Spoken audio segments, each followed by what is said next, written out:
اکثر اہل النار دکھائے گئے، مجھے بات یہ دکھائی گئی کہ تم یعنی جہنم میں اکثر عورتیں ہوں گی۔ فقلنا وبما یا رسول اللہ، کہ آخر ہماری کثرت کیوں ہے؟ قال تکثرن اللعن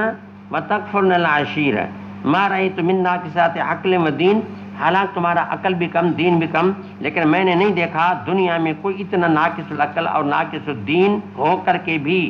اذہب بن جائے اور یعنی چھیننے والا بن جائے، للب الرجل حازم، ایک بہت بڑے ہوشیار مرد کے عقل کو چھیننے والا بن جائے، عقل بھی کم ہو اور عقل مند کو جو بیوقوف بنا دے اور اس کا عقل چھین لے، اس معاملے میں تم سے بڑھ کر میں نے کوئی نہیں دیکھا کہ یہ بڑی تمہارے اندر اللہ نے یہ چال رکھی ہے، من اہدا کننا، تم سے بڑھ کر میں نے کوئی نہیں دیکھا۔ قلنا وما نقصان دیننا وعقلنا، آپ نے تو یہ بھی فرما دیا کہ ہمارے دین میں کمی ہے، ہمارے عقل میں کمی ہے یا رسول اللہ، ذرا یہ بھی بتا دیں۔ قال الیس شہادۃ المرأة مثل نصف شہادۃ الرجل، قلنا بلا، قال فذلك من نقصان عقلها، الیس اذا حاضت لم تصلی ولم تصم، یہ ترجمہ ثابت ہو گیا۔ قلنا بلا، قال فذلك من نقصان دینها۔ آگے یہ ہے باب تقضی الحائض والمناسک كلها الا الطواف بالبیت، تو اصل میں مسئلہ یہ تو حج کا ہے، لیکن یہاں اس کا ذکر یہ تو حائض جو ہے حج کے تمام مناسک، تمام عبادات، تمام احکامات ادا کرے گی، صرف بیت اللہ کا طواف سعی نہیں کرے گی، تو یہ جو مسئلہ ہے در حقیقت کتاب الحج کا ہے، اور وہاں امام صاحب نے ایسا ترجمہ رکھا بھی ہے، تو پھر یہ تو ترجمے میں تکرار ہو گیا، تو مناسک کا مسئلہ یہاں کیسے آ گیا؟ حضرت فرماتے ہیں شیخ الحدیث رحمہ اللہ، وہ فرماتے ہیں کہ یہاں اس کا ذکر حیض کے عنوان کے تحت ہے، وہاں اس کا ذکر حج کے عنوان کے تحت ہے، تو یہ اس اعتباری ایک فرق ہے کہ حیض کے لحاظ سے بھی تو ایک مسئلہ اس کو حیض کے عنوان سے بھی بیان کیا جا سکتا ہے، حج کے عنوان سے بیان کیا جا سکتا ہے،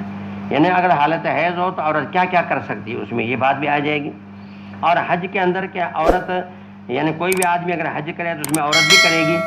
عورت کی حالت حیض کی بھی ہوگی تو وہ کس طرح کرے گی، تو اس مسئلے کا دونوں جگہوں میں ذکر کیا جا سکتا ہے۔ وقال ابراہیم لا باس، اب استدلال کیسے ہے کہ مناسک جتنے بھی ہیں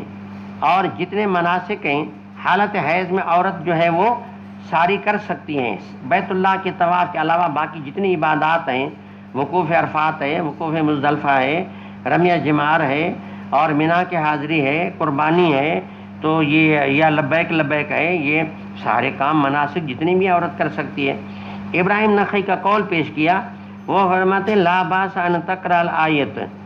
کہ حرج اس بات میں نہیں ہے کہ آیت کی حائض جو ایک آیت کی قرات کرے،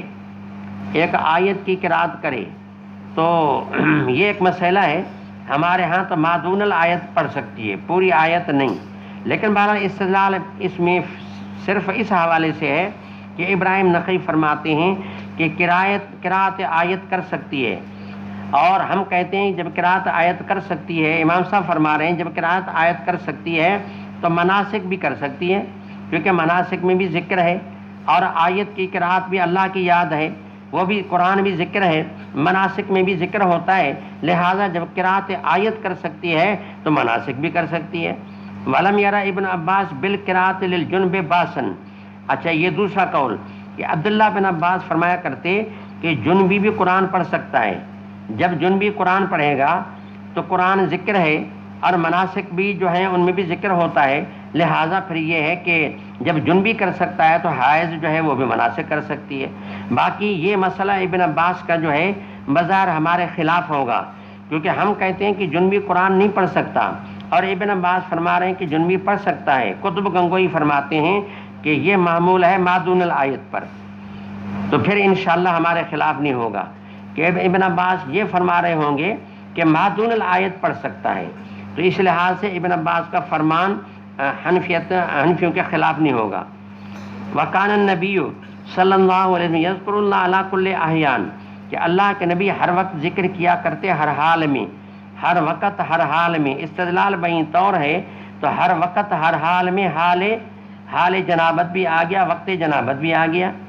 اب جب یہ ہے کہ وقت جنابت حال جنابت میں ذکر اللہ کے نبی کرتے تھے تو مناسک بھی میں بھی تو ذکر ہے، تو لہٰذا یہ ہے کہ حائض مناسک بھی کر سکتی ہے۔ قالت ام عطیہ کما کننا نمر ان نخرج الحیض، ام عطیہ فرمایا کرتی کہ حائضات کو بھی حکم ہوتا کہ فیکبرن بتکبیرہم، کہ عید کے موقع میں وہ بھی آیا کریں اور وہ بھی اپنی حاضری لگوایا کریں اور آ کر کے اللہ کا نام تو لے لیں نا، بلی نماز نبی ہو ان کی، تکبیریں لگائیں گی، دعا میں شرکت کریں گی۔ تو ظاہر بات ہے، اب دیکھو حالت حیض میں جب تکبیر دعا کا حکم ہے تو پھر یہاں بھی تو وہی تکبیریں ہوتی ہیں، دعا ہی تو ہوتی ہے مناسک میں بھی۔ وقال ابن عباس اخبرنی ابو سفیان، اب یہ ہے کہ عبداللہ بن عباس فرماتے ہیں کہ مجھے یہ بات ابو سفیان نے بتائی کہ انا ہرقل دعا بکتاب النبی صلی اللہ علیہ وسلم، حدیبیہ کے واقعے کے بعد حضرت صلی اللہ علیہ وسلم نے اپنی مکاتیب، اپنے خطوط بادشاہوں کی طرح روانہ کر دیے، اور پھر خطوں میں قرآن کریم کی آیت بھی تھی، اور تو پھر جب بھیجا گیا تو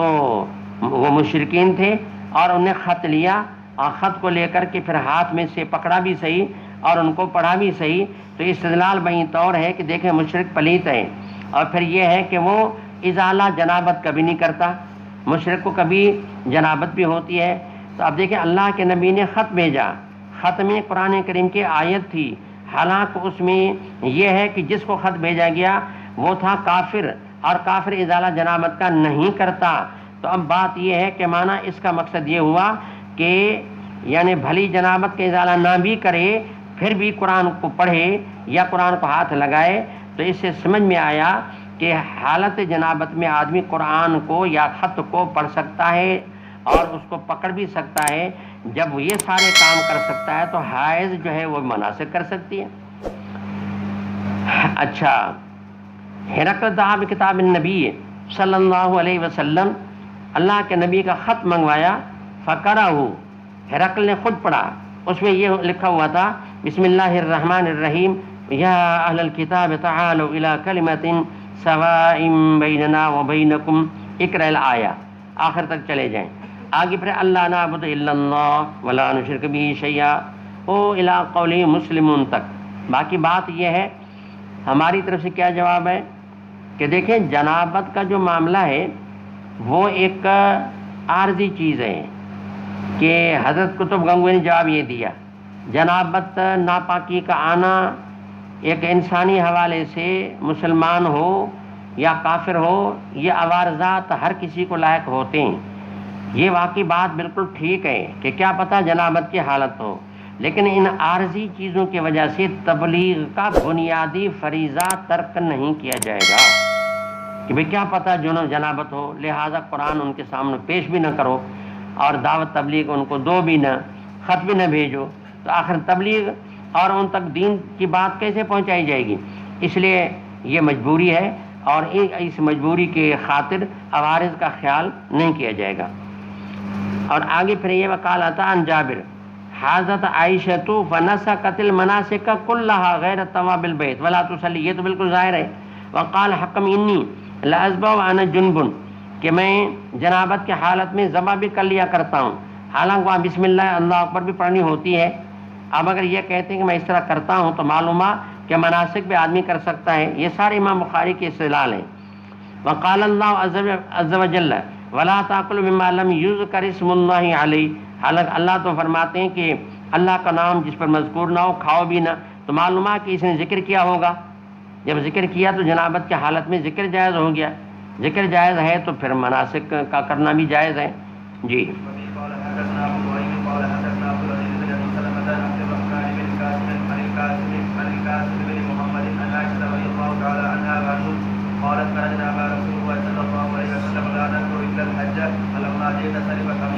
یہ صرف جو ہے وہ مکہ مکرمہ سے کچھ امیال دور ایک جگہ ہے جہاں بی بی میمونہ کی قبر بھی ہے۔ تو عجیب بات ہے کہ وہاں اس کی قبر بھی ہے اور موت بھی وہاں واقع ہوئی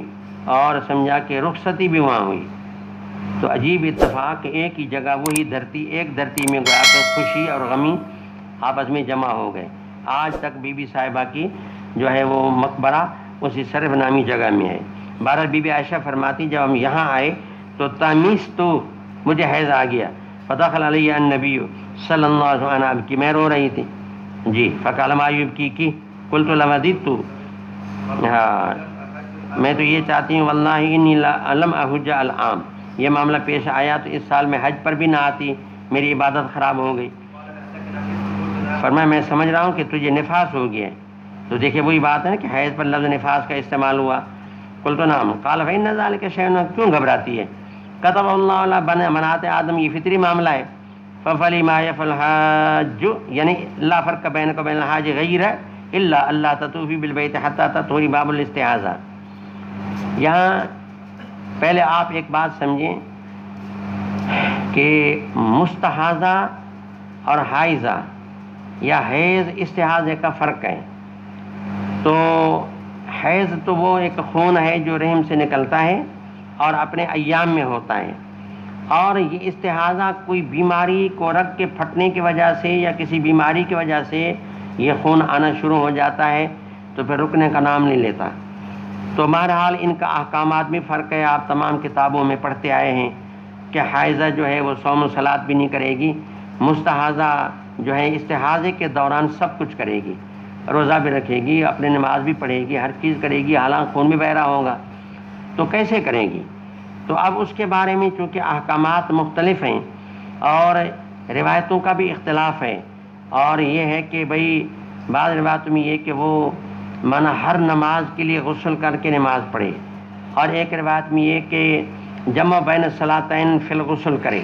کہ یعنی ایک غسل میں 2 نمازیں پڑھے تو 5 نمازوں کے 3 غسل ہوں گے. اور ایک میں یہ ہے کہ صرف روزانہ 24 گھنٹوں میں ظہر کی نماز کے وقت میں کیا کرے؟ غسل کرے. تیسری روایت یہ ہے. اور چوتھی روایت یہ ہے کہ مانا روزانہ غسل کرے. تو اس طریقے سے مانا اس میں روایتوں کا اختلاف ہے کہ ہر نماز کے وقت غسل کرے، اور سمجھا کہ 2 نمازوں کو ایک غسل میں پڑھے، 2 ہو گیا، اور تیسرا ظہر کے لیے صرف کرے، اور چوتھا یہ کہ روزانہ ایک غسل کرے، اور پانچواں یہ ہے کہ نہ بس فی الحال یہ معاملہ جب چلتا رہے، جب سمجھے کہ میرا حیض کا انقطاع ہو رہا ہے، اسی انقطاع کے وقت میں بس ایک مرتبہ غسل کر دے، پھر خون بہتا رہے، بس آگے معذور ہے. اور نمازوں کے اوقات میں صرف یہ ہے کہ وضو کر نماز پڑھے، مانا غسل صرف ایک مرتبہ. تو مستحاضہ کے بارے میں 5 قسم کی روایات ہیں. آگے امام بخاری کیا کہنا چاہتے ہیں تو یہ بات یاد رکھنا، پھر مجھے یاد دلانا، پھر اس سے شروع کریں گے بروز ہفتہ انشاءاللہ اگر زندگی رہی.